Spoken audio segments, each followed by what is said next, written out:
On the field. Off the field. Sports talk. Entertainment and more.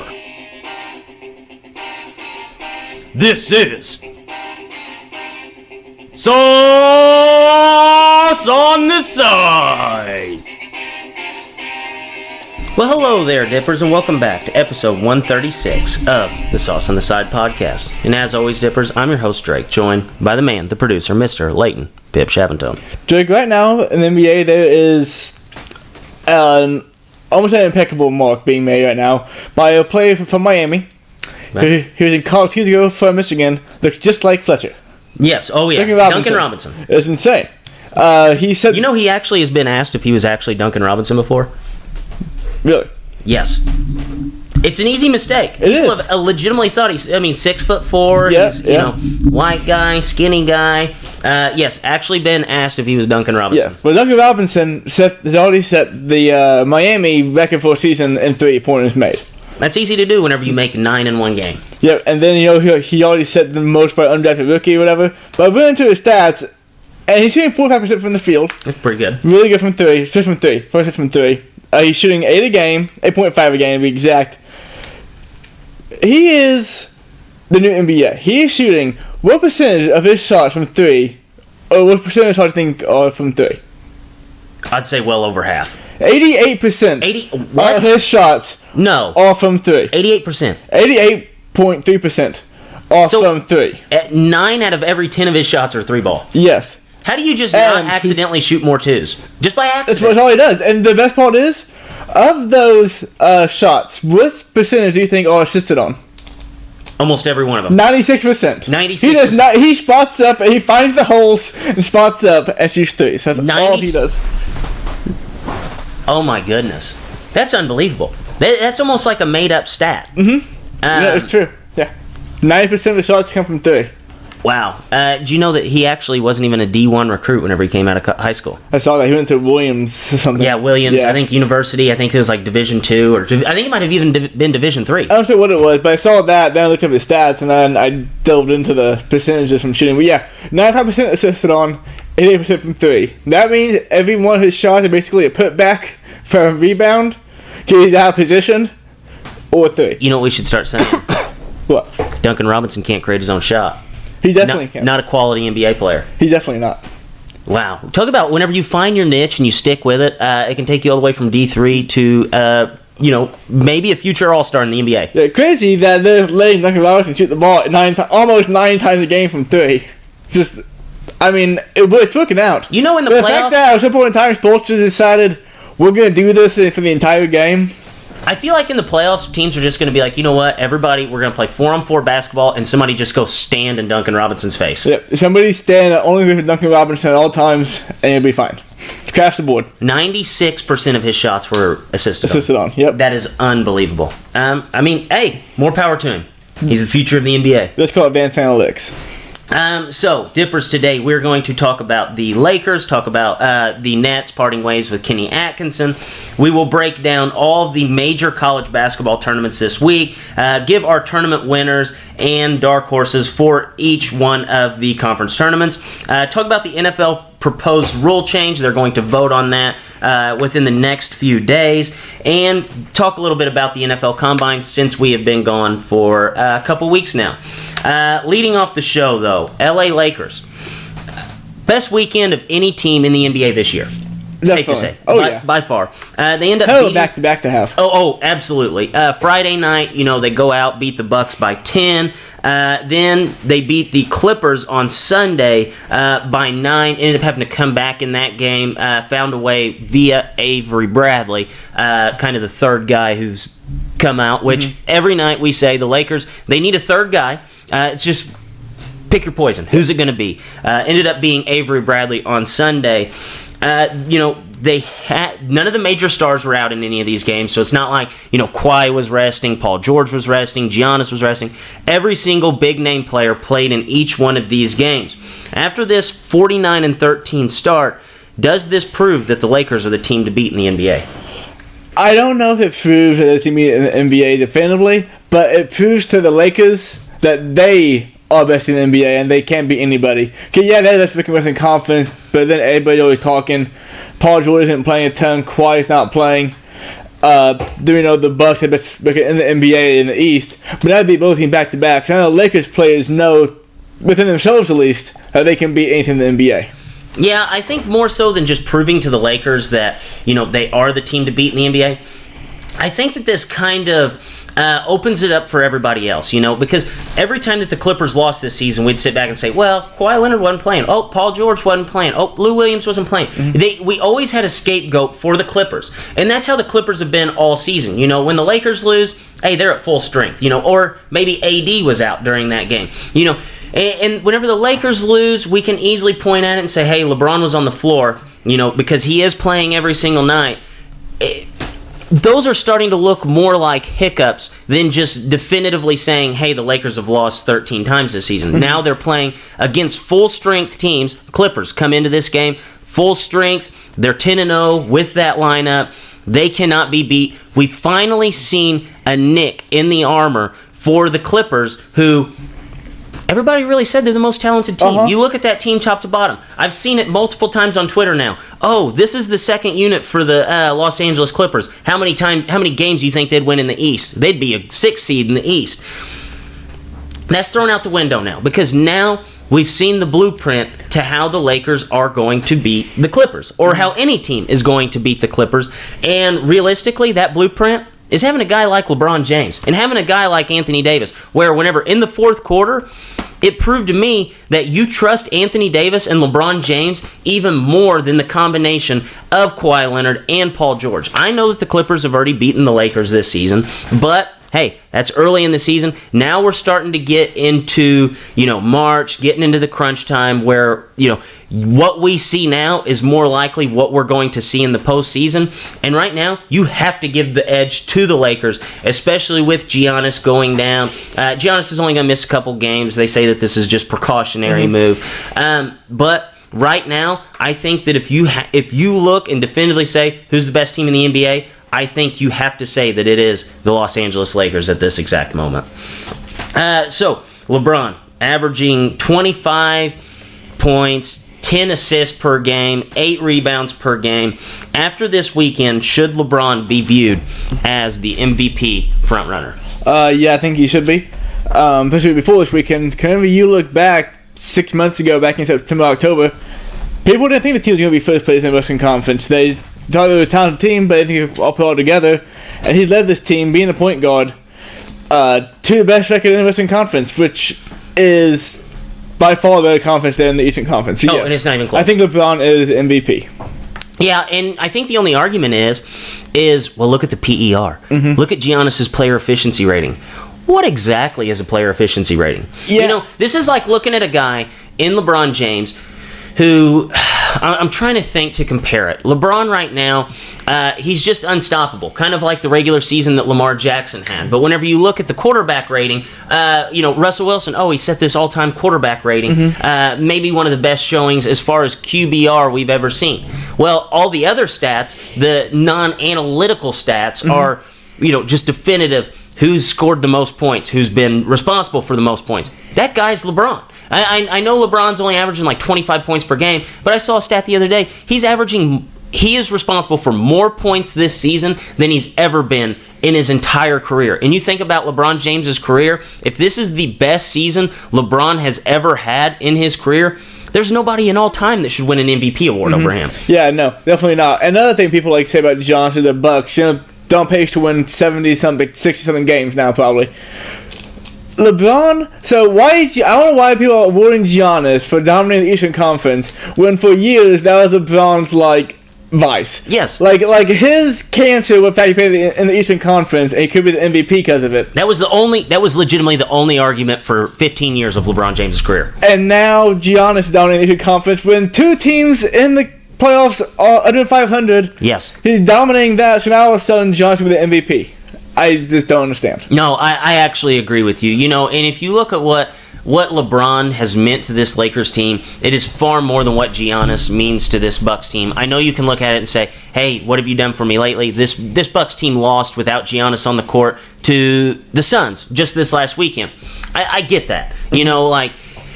But guess what? The Suns are a Western Conference team. So what would that Bucks team look like when they were having to play in the Western Conference every single night? I think that argument, which was LeBron's vice, should be now awarded to Giannis whenever you're looking at him to win the MVP award. I think LeBron should be your favorite to win the MVP. I think he deserves to win the MVP. And the only argument you could even entertain, player efficiency rating. Giannis is best all time at this mark. And really, nobody really understands what that even is. No, we know that Wilt had like a 50-something one time. Yeah. And that's 50 rebounds a game that season. Yeah, and that's all we know whenever, he was playing against guys that were like 6'4", and he was 7'1". But no, I think LeBron has to be your MVP, especially if they continue on this tear that they are. LeBron's dominating fourth quarters again. And if you take LeBron away from this team, they're just another basketball team. They might be an 8 seed in the Western Conference at this point. So you think that a lot of people will want with the Lakers? Is that definitive? I think so. I think a lot of people are just kind of, like we say, the new shiny toy. LeBron has finally gotten to the point where he is the new shiny toy, and he should be the MVP of the NBA. Do you think this is more the LeBron effect or the Frank Vogel effect? Oh, it's Frank Vogel. No one's talking about that. This is all the coaching of Frank Vogel. No LeBron. Get more thoughts for us? Yes, I do. Dana White. Getting mad at a title fight being a disappointment when you match up a guy that is on an 18-fight win streak and a guy who is 1-3 in his last 4 fights is the definition of insanity. Weili Zhang, Joanna Jędrzejczyk. I want that fight in the Hall of Fame before next Saturday. Michigan State. Just when we thought they were dead, the clock strikes March, and Tom Izzo has them as a Final Four favorite. Kansas basketball, peaking at the right time. After the Big 12 tournament, we could be looking at a 20-win straight ball club, just in time for Bill Self to take an Elite Eight exit. Big 10 basketball, 10 or 11 teams will make the dance, despite not winning a title since the year of 2000. And this is your yearly reminder that only basketball teams from the ACC, Big East, and SEC have won the NCAA championship every year since 2000, except one season. But yet, the tournament is wide open. LeBron James, better at 35 than 25. Kyrie Irving, 8 coaches in 10 years since graduating high school. And there's a new movie out this week. It's titled Coach Killer. And it was written by Kyrie Irving. And those have been my thoughts. All right, so we'll stick on the Kyrie Irving topic there. So it came out this week. The Nets and Kenny Atkinson decide to part ways mutually after a very mediocre start for the Nets. What do you make of this early exit from Kenny Atkinson? It's confusing. They hired him, they brought him in, and then they knew Kenny wasn't going to play. Next season, in my opinion, it's been a lost all season. Yes. As soon as Kyrie got hurt at the beginning of the year, I just wrote it off. So as soon as KD wasn't going to play this season, I wrote it off. That's why it kind of surprises me. But then, came out yesterday Saturday, I saw that Kyrie Irving wants Ty Lue to be the head coach. And so, I don't even know.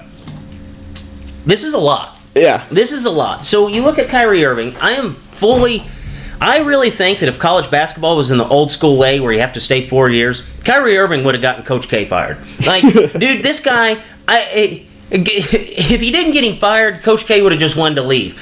Because I do not understand where we're at with Kyrie Irving. So you come out, Kyrie, and you're the number 1 pick in the draft. You're supposed to be this guy. Not very good until LeBron shows up. And then, LeBron wins you a championship, does all that. Everybody says, oh, Kyrie was the biggest the most important piece to that team. Let's say since Kyrie has left, what has he done? He went to the Boston Celtics, and that's a legitimate stat. I think he's had legitimately 8 coaches in 10 years since he graduated high school. Because the stat that I originally saw was 7 of 9. You add Coach K in there for the 1 year. Boom, now we're at 8 and 10. He made Brad Stevenson look Brad Stevens looked like a mediocre coach. And Brad Stevens, we can all sit here and say how good of a coach Brad Stevens is, how good Jason Tatum is now that he doesn't have to deal with Kyrie Irving. Kyrie Irving, I legitimately think he's the definition of a coach killer because he is this elite talent, but whenever he's on the court, his team does not win games. I don't have any of the definitive stats here, but I would almost guarantee that Kyrie Irving in his career is flirting around 500 whenever he's on the floor because he was so bad in those early years with the Cavs, which gave him an extra, the pick that they ended up trading away to get Kevin Love, all that good stuff. I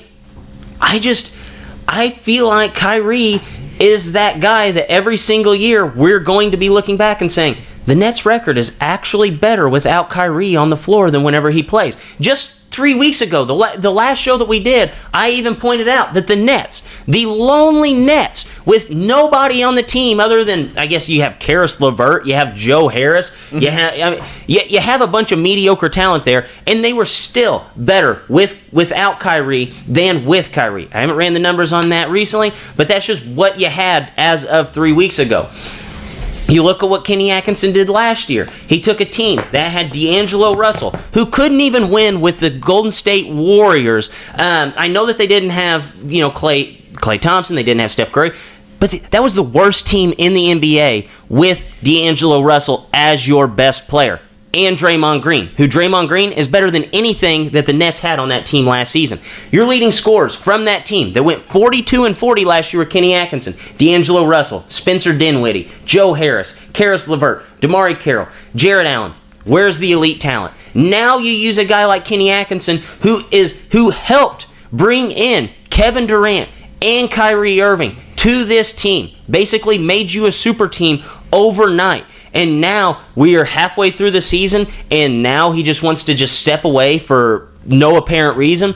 Kenny Atkinson's going to find him a job in the NBA, and he's going to do a very good job. And he is going to be, yet again, we're going to be talking about it. Oh, Kenny Atkinson, he's actually a really good basketball coach. Didn't work out with Kyrie. That doesn't mean anything. Not even Brad Stevens could make this thing work with Kyrie. I think I'm officially done with Kyrie at this point, and best of luck to Kenny Atkinson in his next job. Yeah, Kyrie, man, it's just a confusing thing. He's so good. He's so talented at basketball. And he's, like you said, the teams are better without him than they are with him. And it makes no sense as to why. I've never seen an NBA player that is like Kyrie. The only one that I could say that people would... I think Melo. Melo is the closest guy to that. Yeah, we're going to have... If this doesn't change, we're going to tell our kids that, hey, the guy in Kyrie Irving, insanely good. You don't understand how good he was. But he cannot win games. No, it was weird. Unless he had LeBron James on his team, which anybody can win with LeBron James on their team. Even Big Z won games with LeBron on his team. It's actually kind of crazy, the story of Kyrie. And honestly, this guy's going to have a 30 for 30 probably 2 days after he retires. Yeah, it's going to be wild. All right, so... college basketball. Major college basketball tournaments start this week. This is one of the best times of the year.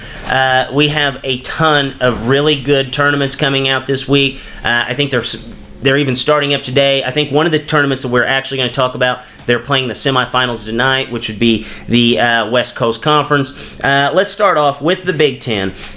Projected to have 10 or 11 teams in the Big Dance. Who do we think is going to win the Big Ten, and is there any team that you see that can be a dark horse and steal this thing?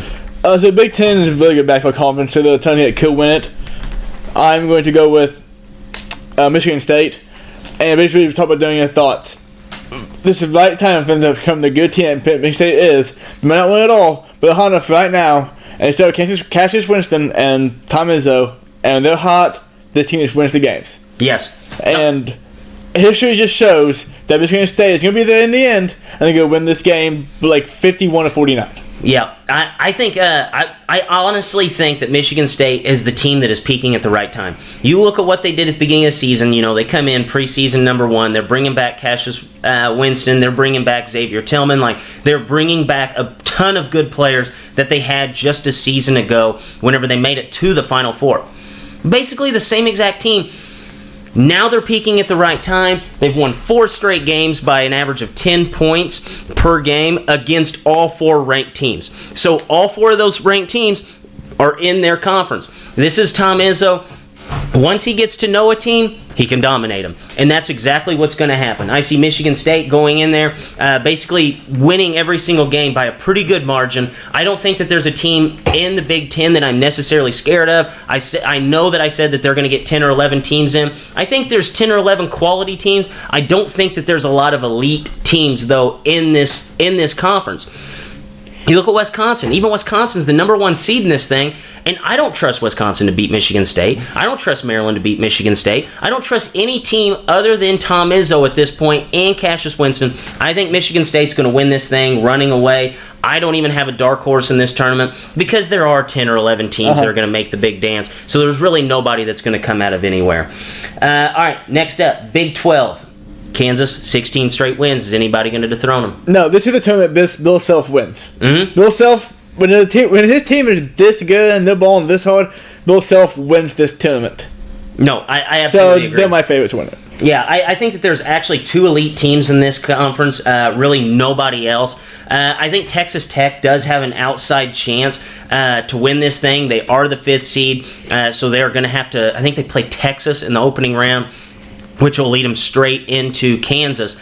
They just played Kansas really close. This is basically home games for Kansas, though. They're playing in Kansas City, not that far from Lawrence. And, Bill Self knows how to win the Big 12 tournament, doesn't really know how to win the NCAA tournament. I think Kansas wins this thing running away. And I don't really think that there's any team that's going to really pressure them. Maybe Texas Tech. I think their game against Texas Tech will actually be closer than the game against Baylor. And I think Texas Tech has a prayer. You look at who they've lost to. I know they have 13 losses. 7 of those losses were by 5 or fewer points, and they were all against quality opponents. So I like Kansas to win this tournament, kind of going away. And I will actually be surprised if Baylor ends up making it to the finals there. SEC tournament. This one I feel like is up in the air as any other tournament. Who do you like winning this? Definitely Vanderbilt. Vanderbilt? The 315 conference, but the 11 and 20 overall. So everybody else is terrible and the SEC's good. Yes. Okay, I know. UK, Kentucky, talked about 3 weeks ago now. The only team that can win the tournament because Kentucky, they play the best basketball later in the year. Drake said they have whatever his qualifications were to the team winning the tournament, they have those this year. And like Bill Self in the Big 12 tournament, John Calipari always wins this one. You ready to hear? It's like a home game for Kentucky. You ready to hear my dark horse? This is the first dark horse I have winning a tournament. Florida. This is mine too. You would be correct. I think it's going to be UK or Florida playing Auburn in the championship there. Auburn, they brought back a lot from last year whenever they were in the Final Four. And that Auburn team, they can shoot. If they get hot, they can beat you. But whenever they are not hot, teams like Florida beat Auburn by 18 points, which they already did this season. You look back just a couple days ago, Florida plays Kentucky. They're beating Kentucky by 18 points and end up squandering the lead and losing the game on the last possession that Kentucky had. You look at what Florida has. Florida, in my opinion, is one of the top 10 most talented basketball teams in the country. I think Florida does win this. It's hard to beat a good team 3 times, and that's what Kentucky's going to have to do to beat Florida. I think Florida actually will have their number in this game. You look at what Florida has, 6 of their 8 top players on that team are top 70 recruits, and that doesn't even include maybe their best player in Kerry Blackshear. He's a transfer in from Virginia Tech. He was a big player on the Virginia Tech team just last season. I really like Florida to be able to win this tournament as an underdog. I think that if they get past Kentucky, they're going to cruise to the championship. I don't think that Auburn has the size to guard the bigs of Florida. And you look at what Florida has. They have 3 guards that can legitimately light it up from anywhere. They have 4 guys averaging 10 points per game, and they have 2 bigs averaging 7 boards or more per game. I think the Kentucky loss was kind of a blessing in disguise because, you want to be the hunter, not the hunted in this situation, and that's exactly where Florida is, and I think they're going to walk away with the SEC championship. So let's go ahead and move now to the ACC. Who do you like in this tournament? I'm going to go with Virginia. So people know that I don't like how Virginia plays. Because the team is high against them. Slow you down. The team is high against them. Try to keep back up. We saw 2 years ago when they lost to the UCSB, UMBC. UMBC 16 against the 1 seed. They won all last year, and this is really tough. You have Duke, Florida State, and Louisville. But Virginia Freshman basketball, I feel like for the next weekend, they're going to play a good defense, and if the team doesn't get hot against them, they're not going to beat them, basically. Exactly. Because they're not going to show them enough points. Yeah, and Virginia's put in a very good spot in this tournament. They will avoid Duke. They will avoid Florida State all the way until the championship game. So realistically, all they have to do is just beat one of them. And you look at Florida State, they actually have the 1 seed in this thing. Virginia is the kind of team that can slow Florida State down, keep them out of transition, and ultimately win this tournament. I really like Duke to win this thing. I think Trey Jones is going to be one of the biggest keys. Trey Jones hasn't even been the best player on this team over the last month. You look at Vernon Carey, what he's been doing, averaging 19 points, 9 rebounds per game since January 28th. The guy has absolutely been a terror, maybe the best player in the ACC, over the last month or so. But I have a dark horse here, and I feel so weird saying that this team's a dark horse. They are ranked dead last in this tournament, the 14 seed, UNC. UNC is finally healthy. They're the last seed in the tournament, but I think they can actually go on a run because they're going to avoid both Duke and Florida State. I think their toughest test will be Louisville on their side of the bracket, and I legitimately like their chances against Louisville because Cole Anthony hasn't necessarily taken that step that we think that he can. I don't know if UNC is going to win this tournament, but I think they're definitely going to be a threat to the championship.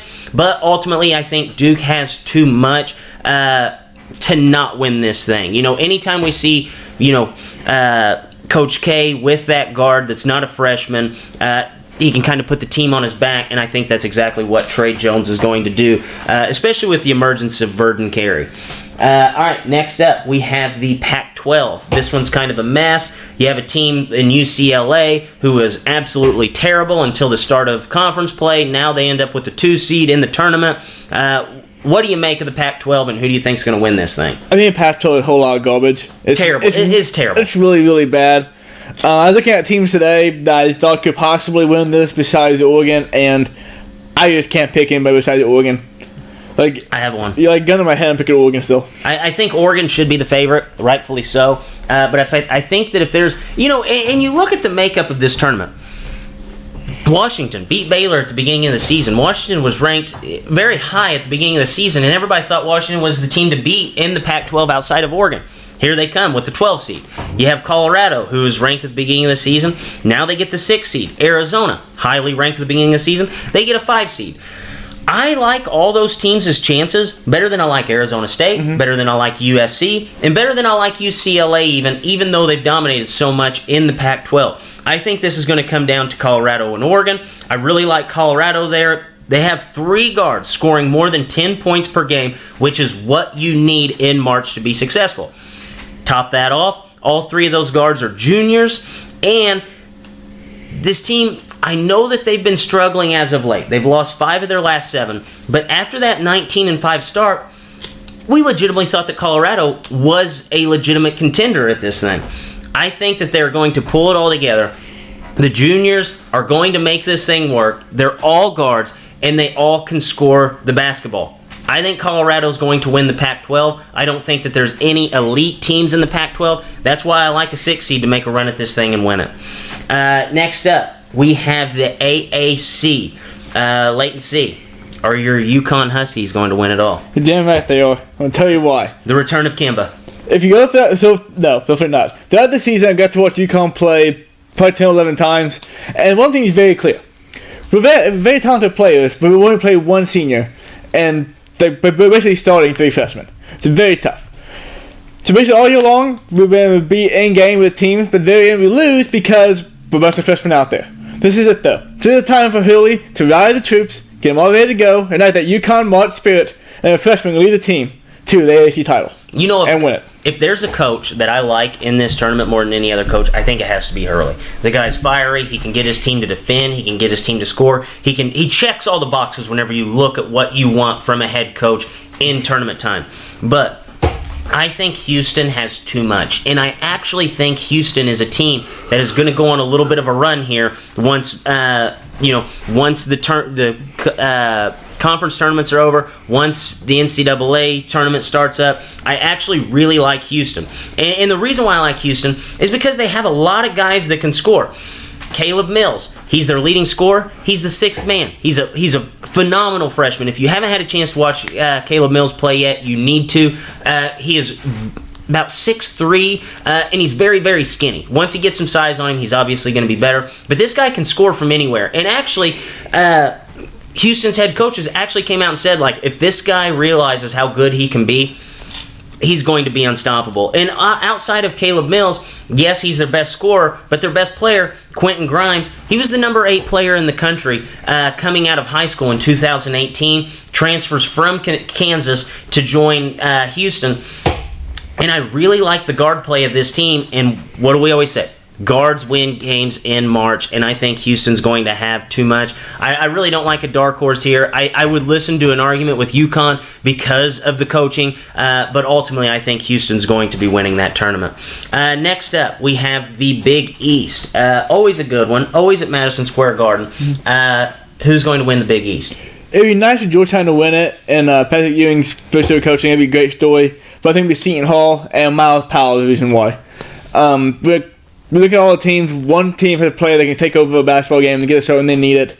And in college basketball, that's not as important as in the NBA because it's more of a team, more than a sport in college. But it's still very important. And I think the fact that Seton has that one player that gives them the edge over the field. See, this is actually why I like Creighton, for the exact opposite argument, because you said college basketball relies on team play. Mm-hmm. I do like Seton Hall. I think Seton Hall is a very talented team. They can score a lot of points. I actually like Marquette. They also have a guy that can take over games, Marcus Howard. I really like that first round matchup of Marquette versus Seton Hall because it's going to be Miles Powell versus Marcus Howard, and those guys are both going to put up just a ton of numbers. But I want a team that I don't have to rely on one player. You look at what Creighton's done recently. Since January 18th, they're 11-2. They've scored 80 points or more 6 times over those 13 games, and they have 2 wins over Seton Hall and Villanova. The only thing that makes me nervous is that it's hard to beat a team 3 times. If Seton Hall does ultimately make it to that championship game, I think Seton Hall can take it. I don't see Seton Hall winning that first round, though. I see Marquette winning.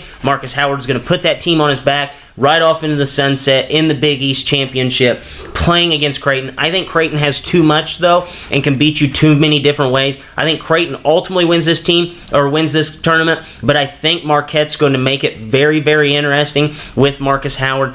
The guy can absolutely light it up.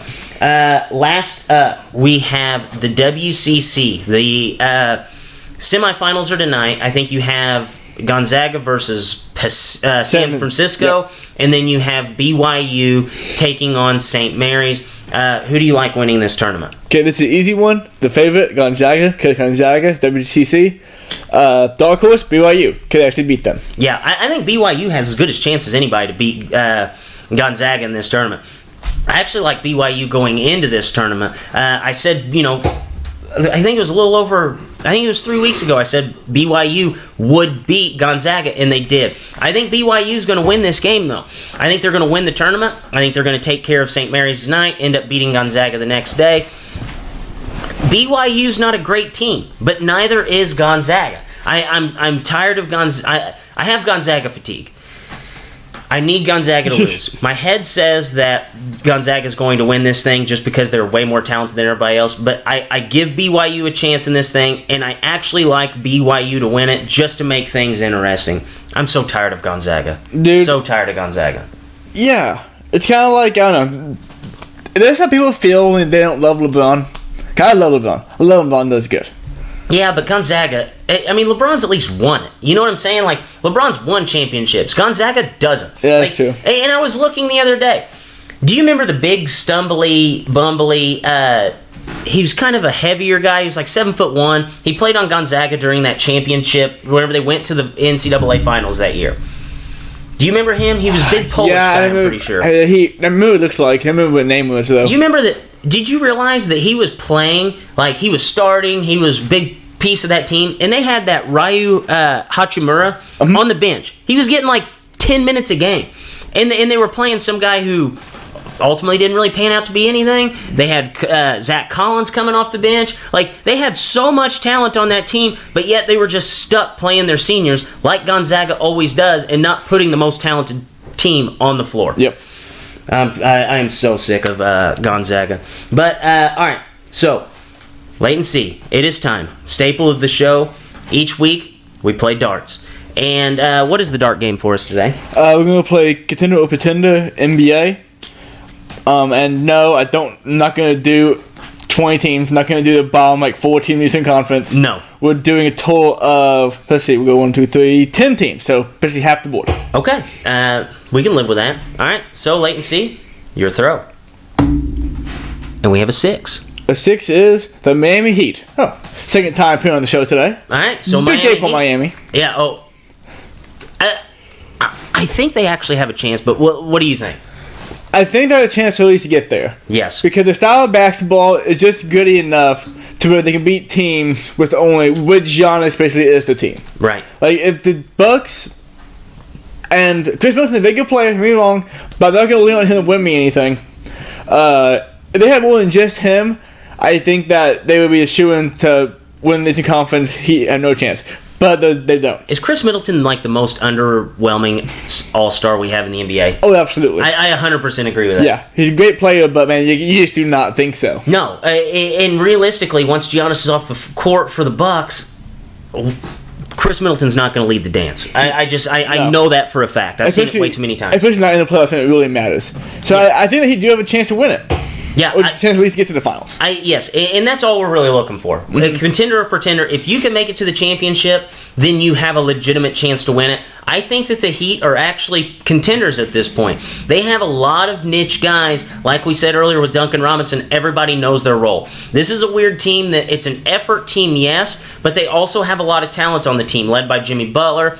Kendrick Nunn, he's come into his own. He can score. Duncan Robinson can score. Bam Adebayo can basically do anything you ask of him on a basketball court. They have several guys that can basically take over a game and help you win in the postseason. I actually really like this Heat team. I think that they have transitioned more from an effort team to a team that's actually legitimately good, and I think that the Heat, in the postseason, they have Eric Spoelstra, who's a guy who's not going to get beat by a one-trick pony, and I actually give them a chance against the Bucks in the Eastern Conference, and that's really all you're looking for. Yep. So I think that the Heat are a contender. Next up, my throw. And we have a 4. A 4? Utah Jazz. Very, very big with Utah Jazz. So this is a team that we haven't seen them play their best basketball, right? I don't know. I haven't seen them play much at all. The Jazz. Like the 4th seed in the Western Conference, but they're just out there in Utah, just doing their thing. Yeah. 41-22. I think this is about as big as a pretender as possible. Like, coming into the season, I thought, all right, well, they have Mike Conley. Definite step in the right direction. They have Bojan Bogdanovic. Definitely a step in the right direction. It's a team that made a lot of good moves in the offseason. But I ultimately just don't trust them to get it done. And it might just be a thing of, what does history tell me? The Utah Jazz won't win a championship, so that's what I have to lean on. If you put them against the Rockets, even, and I don't think that the Rockets are the best team in the West. I don't think that they're going to make it. I don't think they survive the Rockets. I don't think that they will survive the Lakers. I know they won't survive the Clippers. So I don't think that this team, whatever you're looking at the pecking order in the Western Conference, there, I don't even think that this is a team that has a realistic chance to make the Western Conference Finals. So for that reason, I have to say that this is a pretender. Yeah, so let's go back a few minutes now. Why you picked Creighton to win the biggest tournament. Okay, college basketball team wanted a sport, and I picked Seton Hall because Miles Powell is going to go get the shot and have that guy. In the NBA, you have to have that person. Yes, you have to. Like, you can make a series go 5-6 games, but without that guy, you're just not going to win the championship. I mean, just look at the history of the NBA, and you'll see it. Like, you don't need us to tell you. Just go look at who win the playoff series and their rosters, and you'll see. You gotta have a star every single year. That never changes. Yes, I agree with that. And realistically, I think this is a team that is, if they had one guy that I trusted to make the shot at the end of the game, if they had one guy that I thought, this guy is a legitimate superstar, we're looking at a whole different basketball team. Like, this is a team of a bunch of, basically the Miami Heat without Jimmy Butler, is the way I look at this team. A bunch of niche guys that find their role, they fit in well, but they don't have a guy at the end of the game that I'm like, all right, I feel 100% confident with, Paul Millsap taking the last shot. Or, you know what I'm saying? Or I feel 100% confident with, LeBron. Or they don't have that top-tier guy. So I feel like this is a team that, they're probably going to win their first round, but that second round, there's no way they're going to beat the Rockets, there's no way they're going to beat the Clippers, and there's no way they're going to beat the Lakers. All right, so third and final throw, and we have a 9. A 9, Houston Rockets. All right, Houston Rockets. I think this is a perfect one. Whew. Can a team win a championship with a 6'6" starting center? In today's NBA, yeah, you can. I think. I think this team is a good. I don't think that they're the team to do it though. I don't. You go. All right, so you have James Harden. He's a guy I trust with the last shot. You have Russell Westbrook, guy I trust with the last shot. You have even Robert Covington's a fine piece for this team. You look at PJ Tucker, fine piece for this team. This team, if there's a group of guys that are 6'6" or shorter, I think this is a team that can get the job done. And in today's NBA, it's going to be such an odd matchup for other teams to have to run with them. Everybody says, well, what happens whenever the other team goes big? Well, what happens whenever the Rockets are going small? Like, you are going to have to match the Rockets. You're not just going to be able to throw a Dwight Howard out there and let him run up and down the court for 48 minutes defending this Rockets team. You're not going to be able to... I understand that Zubac tore him apart just like last week. I don't rely on Zubac to do that again. And everybody wants to point out the flaws that the Rockets have, but I want to point out the flaws that other teams have whenever they're trying to defend the Rockets. It's going to be a very tough matchup for any team in the NBA to go against them for 7 straight games, to figure out exactly how to crack the code of basically 5 guards running up and down the floor for, 48 minutes. I actually like this Rockets team to win playoff series, and that's because if teams try to go big, they're going to get fatigued very, very fast, and these teams are going to break down as the playoffs go, where the Rockets, we don't see guards break down as series go on. James Harden is notorious for it, but now he has a Russell Westbrook to take the load off of him. Last time we saw him in the playoffs, going deep into the playoffs, and he actually had a second guard with Chris Paul. That team had that unbeatable Golden State team on the ropes. I think that this team here is more similar to that Rockets team that should have won a title just a couple of years ago,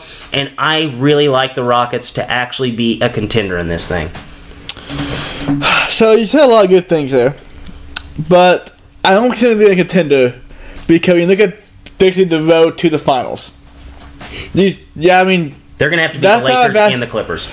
Yeah, it's going to the Lakers here. When they play the Lakers, I can't see him stopping Anthony Davis, for one, because he actually is really good in the post. He has post up forever and just turn around and shoot. And he can run with everybody. And LeBron James, he's 6'9", the point guard. And then on the other side, let's say that they do get past them. Then they got to go through the buzzsaw of the Clippers, who are 10 guys deep and can actually run at them for probably 8 or 9 of those guys. Then after that, they got to go across the country, whatever, to Milwaukee. And you got to do it Giannis, who's also very good in the post. So I don't think... So it's not that they're not talented enough to do it. That can't work. They don't have the pieces to stop what's in front of them. Yeah. Like, if Anthony Davis was still in New Orleans, I think they'd have a much better chance of getting to the final, of winning it, than without. Yeah, I actually agree with what you said a lot more than what I hear most times whenever people talk about this Rockets team. Everybody was like, oh, what are you going to do whenever Dwight Howard posts you up? What are you going to do whenever Zubac posts you up? What are you going to do whenever these bigs post you up? That's not the case. Like, the way to beat this team is basically with a Kawhi Leonard, who is taller than everybody on your team, but he can run with everybody. Or a Giannis, who's bigger than everybody on your team and can run with your team. LeBron James, bigger than everybody on your team and can run with him. It's not going to be a traditional big that's going to take this Rockets team out. It's going to be a guy who happens to be big, who also can handle the ball, who also can defend all 5 positions. Those are the players that are going to beat this Rockets team. It's not going to be your traditional back to the basket center. Mm-hmm. That's just not going to happen because you're going to lose so much on your the defensive side of the ball. All right, so a little wrap up there. Rockets, contenders. Yes. Heat, contenders. And the Jazz, pretenders. Yep. All right. So, Leighton C., let's go ahead and move on to the NFL proposed changes. They will be voting on March 12th, which is in just a couple of days.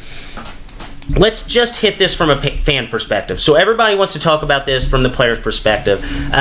Obviously, unless you are one of the, 500 guys in the NFL, you are not going to be caring about anything else other than just the fan perspective. Mm-hmm. So, 17-game season, what do you see as the pros and cons here? The pros is another week of football, betting, fantasy, absolutely, all the fun stuff you do. The cons are nothing, basically. For fans, there are almost no cons having one more game. I absolutely agree with that. And the only thing that the NFL is going to have to do, so the NFL has taken a huge stance on being pro fantasy sports because that is a large portion of your audience, fantasy football. If you do this 17-game season, you have to manipulate the schedule. And I know they talked about adding another bye week, ultimately having like 19 weeks of football. Yeah. So you have like a second bye week. Mm-hmm. You are going to have to figure this out to where no teams have a bye week the last 5 weeks of the season.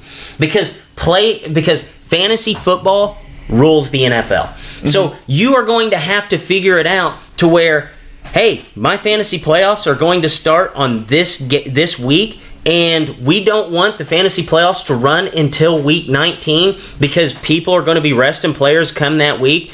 They're going to have to go those last 5 weeks without a bye, just like they do now, but you're incorporating a second bye week in there, which could make this really, really messy. I think that there's a lot of pros in this. The cons, all-time records. You have to look at that one for sure. Mm-hmm. That's one of the biggest arguments with shortening the MLB season. Traditionally, this is the way we've done it. Now we're going to look at 1,000 yards as basically another walk in the park. Mm-hmm. For a guy to have 1,000 rushing yards, a guy to have 1,000 receiving yards, it's going to become too easy for those milestones. Yeah, it's like now people don't understand how good OJ 73 season was for 2,000 yards in 14 games, not 16 games. Exactly. Like, people just don't realize that because all the stats, he's like 8th or something. But really, he's first because he has most yards per game. No, I agree 100% with that. Now that the totals, your season totals are going to be inflated, which is going to do a lot with the record books. I actually stay on the side that I just hope they stick with the 16 weeks. Yeah, no, I really do. I do too. Maybe way less messy. Yes, it gets a lot less messy. It gives me my fantasy playoffs. It gives me, I realize that 1,000 receiving yards is a good milestone. I realize that 1,000 rushing yards is a good milestone. We go ahead and inflate the stats there. It gets too messy, and that's just something I don't want to have to deal with. Because, I mean, could you imagine? If they go ahead and extend this thing out to 19 weeks and they throw in 2 bye weeks, could you imagine playing in your fantasy playoffs and, we have a bye week, week 18, championship game, there's my second bye week, and now I lose? Yeah. No, that'd be awful. It'd be absolutely terrible. What do you think, though, of the 7 teams in the playoffs, only 1 team from each conference, each conference getting a bye? I don't hate it. But I actually like this more than the 17 games. Oh yes, I guess a lot more than the 17 games. I don't love this either. I did hear a stat that I think that there would have never been a team get in with a losing record though, out of like the last 10 years. So on the wild card division. Yeah, you're still going to get quality teams, and a lot of times we sit there and say, well, this division winner, they don't have as good as a record as the team that missed the playoffs. Mm-hmm. I think this is actually a good thing. Yeah, I'm not against this idea. I just don't like change to the NFL. Yeah, and you think about it, one of the arguments I'll use is, the Bears, back whenever they went 10-6, Lovie Smith ends up losing his job because he doesn't make the postseason. Mm-hmm. Now you look at, we're going to be rewriting history basically, where Lovie Smith makes the playoffs that year, and then bam, Lovie Smith is probably still the head coach of the Chicago Bears. He goes on 3 straight playoff runs. So I just see this as being more good than what there is harm. I think that it opens up a lot for those 10-win teams to make it in and end up getting to play that team that went 7-9 from a different conference, but they won their division. And I know that there's going to be more to work with here, and it's also going to take away people resting players in that week's, the last week of the regular season because, hey, I want that 1 seed instead of the 2 seed. It incentivizes teams to win more games at the end of the season, and I think it makes football a lot more interesting if you just add 1 more wild card team in there. Mm-hmm. I actually like that a lot. Ultimately, Do you hope that they change it to a 17-game season? Yes No, or no? I don't. I agree. I go no. I all the really way. don't. Like, yeah, it's 1 week of football, but like, At what cost? yeah, and I don't even know. But for some reason, I just don't want an NFL to go 17 games. No, 16 games is just way better. And that's going to throw us off whenever we're talking about playoffs. You know, like whenever you're like, okay, our team can go 10-6. Well, now our team can go 10-7. Our team can go 11-6. Like that just throws everything off. What do you think about the 7 teams make you get in? Would you vote yes or no? I probably vote yes on that one. I absolutely agree. I end up going yes. I And absolutely if agree you'll with play like it too, that means you get more chance to make a bonus. Yes, I 100% agree with that. I think 2 wildcard teams is way too few. Whenever you look at the big picture, I mean, there's 3 quality wildcard teams in there. Just give them to us. Yep. One more game. That's all. What's it going to hurt? All right. So, latency. It is time for the shittiest take of the week. Each week we watch a lot of sports television, listen to a lot of sports radio. What is your worst take of the week? Every single person criticizing professional sports league choices of how to handle coronavirus. Oh my It goodness. is so annoying. Like, so basically, Italy, you can't go. Italy has banned gatherings of more than 1,000 people. Like, not just sports. overall. 999. You're good. But in sports, they banned that, and the NBA had teams have to supply all staff, including players, hand sanitizer and no more autographs or high fives. And some sports analysts don't like this because it basically takes away from the sport atmosphere. It could be bad for sports. And listen, people have fucking MDs for saying this shit. This isn't just Adam Silver going, should have one morning, you know what? We should get away hand sanitizer. I think that'll fix coronavirus. That'll stop the infection. No. Somebody is actually telling him this who is qualified to make these kind of decisions and recommend these things. Not you. Max Kellerman. Not you, Max Kellerman. Not you, 7 a.m. radio analyst. People who actually get paid money to do this. No, I actually agree with that. There's a lot of bad takes out there on the coronavirus, and it's just fun to sit back and watch because we realistically know that they're not going to play NBA games without fans. No, we know that they're not going to play March Madness without fans. And actually, my worst take of the week actually stems off of this. Whenever LeBron says that he's not going to play if the fans aren't in the stadium, you're going to play the game. You're going to play. So just because you say that you're not going to play because you play for the fans, I get that. I get it 100%. But what about the fans on television? You aren't going to go out there and play. So if they shut down an NBA arena for, let's say they do it for 2 weeks just to let things cool off, LeBron's not going to play 2 weeks worth of basketball because there aren't fans there to watch him. What about the fans that are watching on TV? What about whenever LeBron James was playing with the Miami Heat, deciding just to take a random Thursday off because it was a back-to-back? Fans still showed up and watched, didn't they? But even fans that showed up to watch you, that paid money to come watch you, and you sat out. Well, with the fact that he's legally and contractually obligated to play the game if he is healthy. Yeah, go ahead, rack up the fines. To say that you're not going to play, I understand to come out with a stance and say, hey, listen, I want the fans in the seats. I'm all, this is a fan-oriented sport. This is why I play. I would prefer the fans to be there. But if the fans aren't there, I guarantee the one thing you're not going to do is sit out. Just because fans aren't in the seats. There's millions of fans watching you on TV. There's actually more fans watching you on TV than even the biggest game you've ever played in. So I think for LeBron to come out and give that take is absolutely terrible, especially whenever he was the guy who wrote the blueprint on sitting out back-to-back games, and fans still showed up and spent their money to watch you sit on the bench. Yeah, and the fact that he says they can play games, are you going to just fall into 3 of the 4 seed and have to fucking travel to Denver or to Utah 4 times in 7 games? No, absolutely fuck with not. that? No, you're not going to do that. No. I can't want to go to Denver 4 times in 7 games. Absolutely terrible take. We all know LeBron's he'll play. Yeah, He'll no. play. All the total's going to play. All right, so Leighton, a little bit of NFL Combine comedy. So what I wanted to do here is just kind of hit some of the things over the Combine and kind of just look at the Combine and laugh. Like things that people actually care about and are going to put a lot of stock in over these next few weeks. And I'm going to start it off to kind of give you an idea of where we're going with this. My favorite thing about the NFL Combine might be that people legitimately care about linemen's 40 times. Yeah, why? You know what happens whenever a lineman runs? Half the plays in the NFL are pass plays. Over half the plays in the NFL are pass plays. What happens on a pass play if your lineman busts out his 40 time? You get a 5-yard penalty? You're going to get a 5-yard penalty. Why care about this? If your lineman runs upfield at all, he's going to get a penalty. So half the plays, I understand like the 10-yard split. And realistically, I think that's all linemen should be running is a 10-yard split because anytime a lineman gets moving upfield, he's almost guaranteed a flag. So if you are one of the scouts sitting up there and be like, man, this lineman, he's 370 pounds, he's the biggest guy to run this time, you might want to look other places, maybe look maybe at his tape. That'd probably be a good place to start because whenever you're asking your linemen to show off their speed on a pass play, you're in trouble. You're getting that 5-yard penalty, ball's coming back. What's something from the combine that you think is actually kind of comical? Just to add to that, a lot of times NFL players, when they pull through, they don't pull downfield because the defenders are so fast.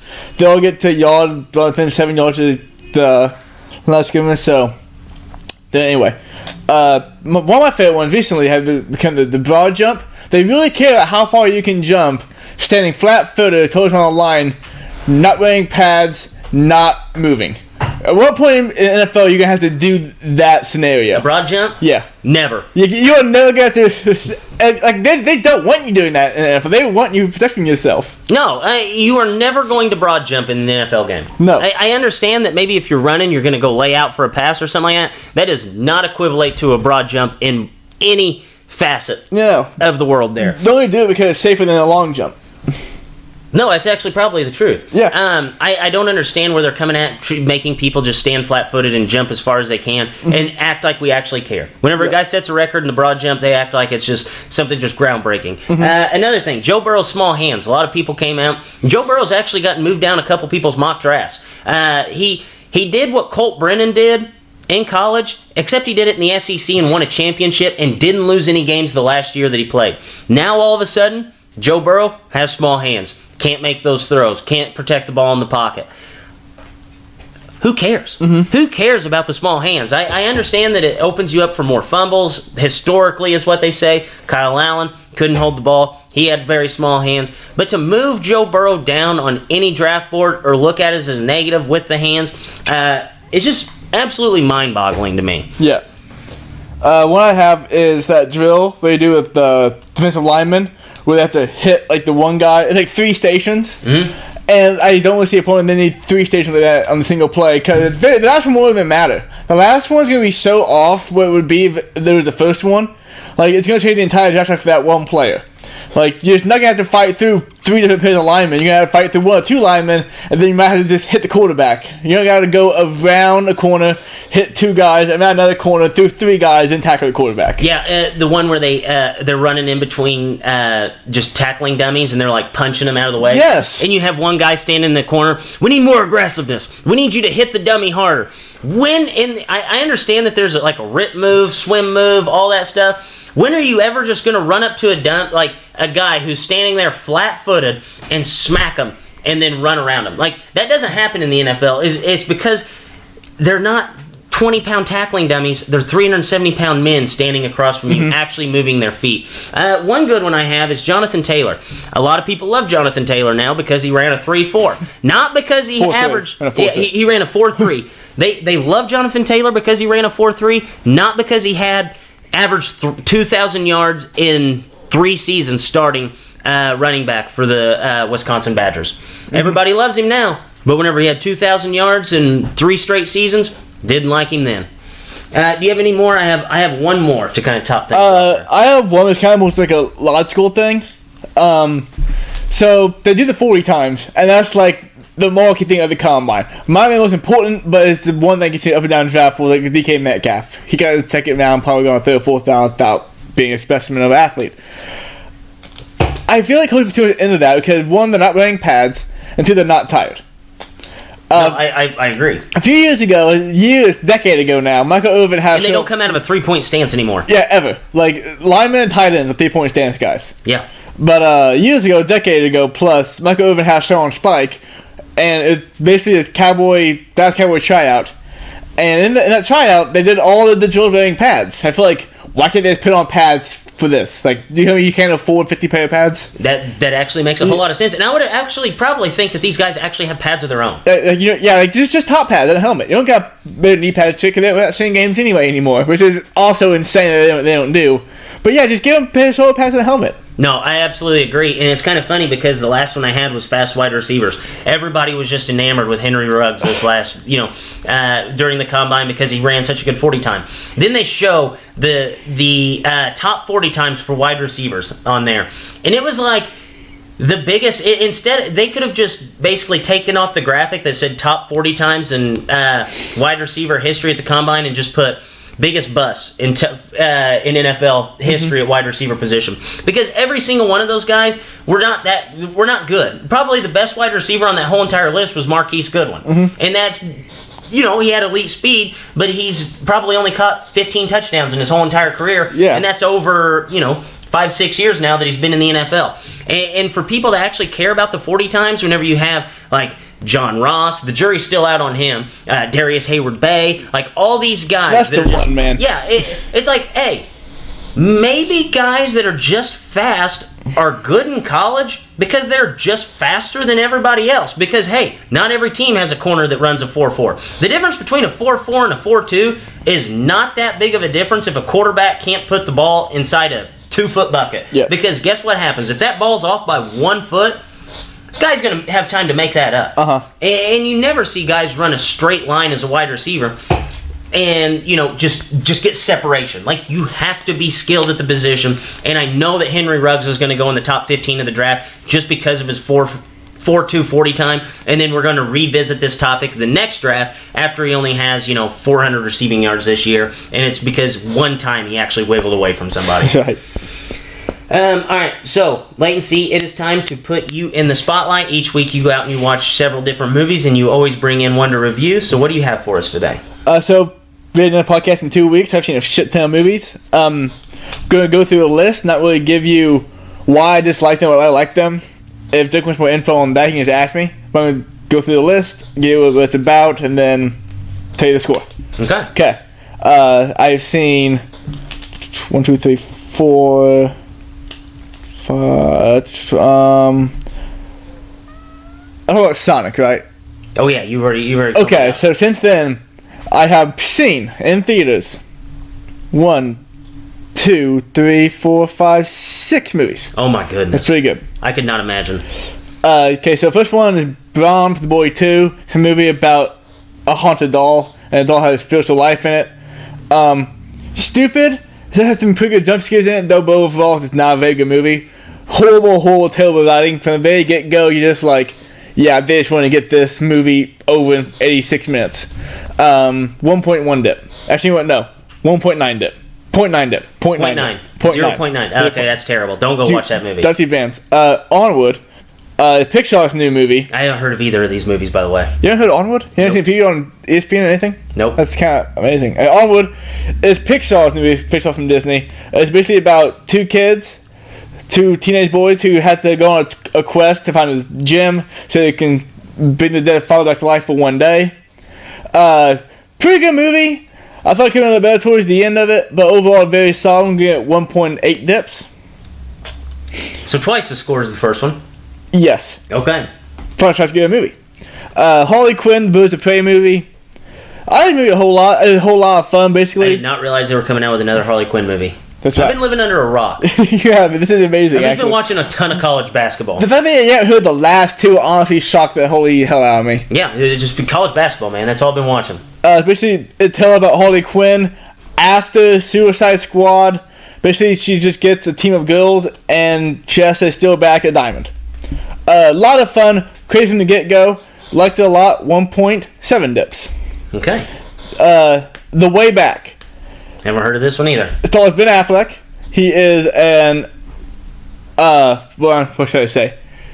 He's an alcoholic now, but he used to be like an all-state, all-American high school basketball player. Then he went off to those in college. Oh wait, I did see this one where he like gives the pump-up speech like they may be more talented than us. Okay, but, I've seen this. I've seen the previews. This movie got me fucking jacked. Did it really? Yeah, it looks good. If you ever played sports at all in your life, and you go for the last game of the show, you're gonna be fucking jacked.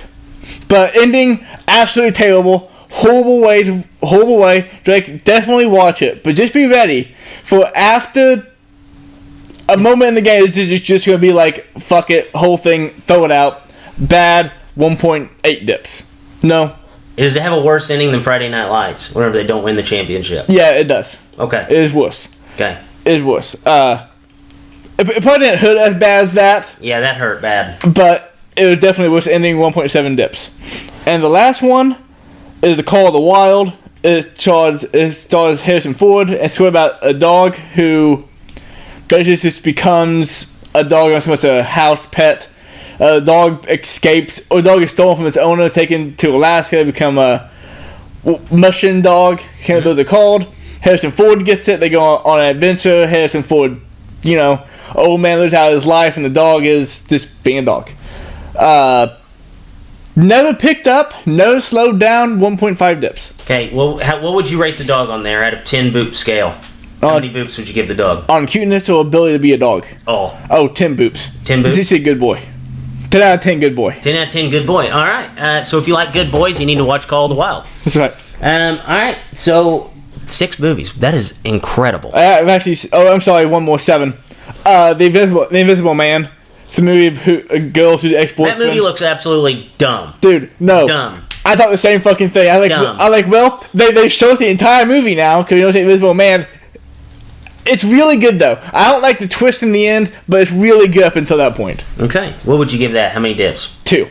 2. Wow. 2 dips. Okay. I liked it. All right. So any bold predictions before we wrap this show up? Yes. I think opening day is like 18 days or something like that. The MLB had yet to announce Red Sox sanctions. That would mean there just fucking aren't any.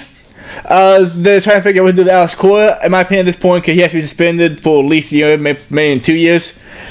But this week, it happened. We know the fate. We've been on this for 2 months now. All right, so my bold prediction is that I think the lowest seed I have winning a conference tournament is Colorado. I think Colorado wins the Pac-12. And I think that UNC will play Duke for the championship of the ACC. Kind of reminds us of Roy Williams is relevant still. And on that note, for Drake, for Mr. Chavantone, Dippers, as always, stay saucy.